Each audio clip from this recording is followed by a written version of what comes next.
Hook, what if the headaches of flying aren't just about weather or lines? What if the system itself is silently shaping your mood before you even touch the boarding pass? I'm your host, and today we're unpacking why air travel has felt like a stress test lately, and more importantly, what this actually reveals about how we travel, how airports operate, and how you can flip the script on a stressful trip. Let's dive in. Think about it this way: travel isn't just moving from A to B. It's a friction-heavy experience where every delay, every line, every misprint on a ticket can cascade into anxiety, resentment, and burnt-out travelers. What makes this particularly interesting is that many of these pain points are not just random glitches, they're symptoms of bigger systems at work, policies, funding, and the human factors of millions of people moving through shared spaces. Personally, I think this moment in air travel isn't just about airlines screwing up, it's about how we design expectations for a service that never sleeps. First, the storm of delays isn't just bad luck. It's a convergence of weather, staffing, and infrastructure strain that hits hardest when you're trying to plan a vacation or a business trip.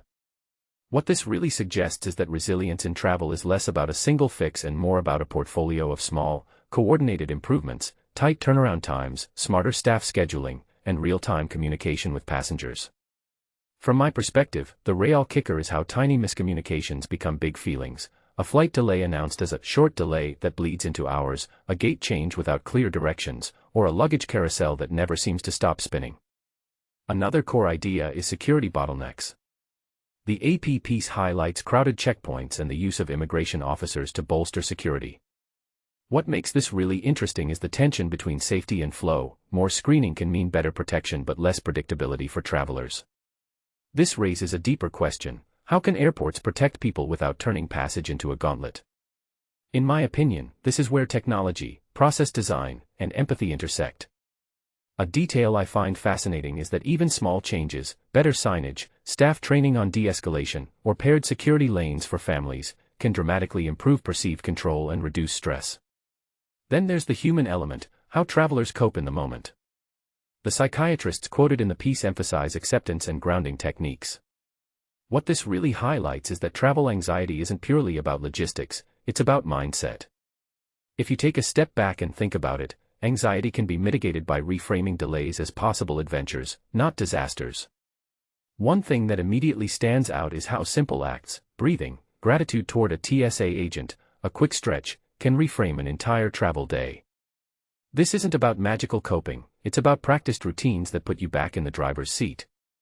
Let's talk realities for a moment. On a macro level, leadership figures in the industry are framing today's hassles as temporary and solvable with long-term fixes. What this really suggests is that the travel ecosystem is in a transition phase. Investments in automation, better data sharing, and passenger communication are being pitched as the path forward. What many people don't realize is that these fixes aren't just tech upgrades, they require coordination across agencies, airlines, airports, and lawmakers. If you look at it from a big-picture view, the message is hopeful. We're in a period of tangible improvement, even if it's messy now. So, what does this mean for you as a traveler? First, manage expectations. Delays happen, plans shift, and the system is imperfect by design. Second, bring tools that help you stay centered. A small carry-on, your favorite music, a movie, a comforting snack, and a clear plan for what you'll do if things go sideways. From my experience, the simple act of having a go-to routine makes you resilient rather than reactive. Third, cultivate small kindnesses. A genuine smile to a gate agent or a quick thank you to a security officer can shift the tone of the entire journey.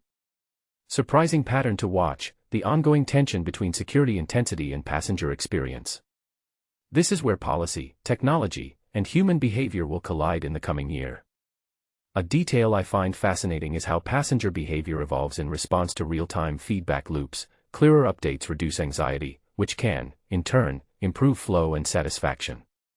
If you're watching this as a traveler, you'll want to track which airports invest in better information delivery and what that does to overall stress levels.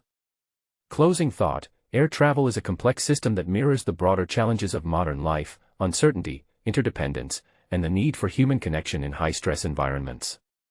The more we understand that, the better we can design experiences that feel less like a grind and more like a guided journey. So next time you fly, remember, you're not just moving through space, you're participating in a shifting ecosystem and, with the right mindset and tools, you can turn a potential nightmare into a manageable, even enlightening, experience. What do you think will have the biggest impact on traveler stress in the next year, the tech upgrades, the staffing strategies, or the behavioral shifts we've started to see? Drop your thoughts in the comments, and if you found a specific coping technique that works for you, tell us what it is. Thanks for watching.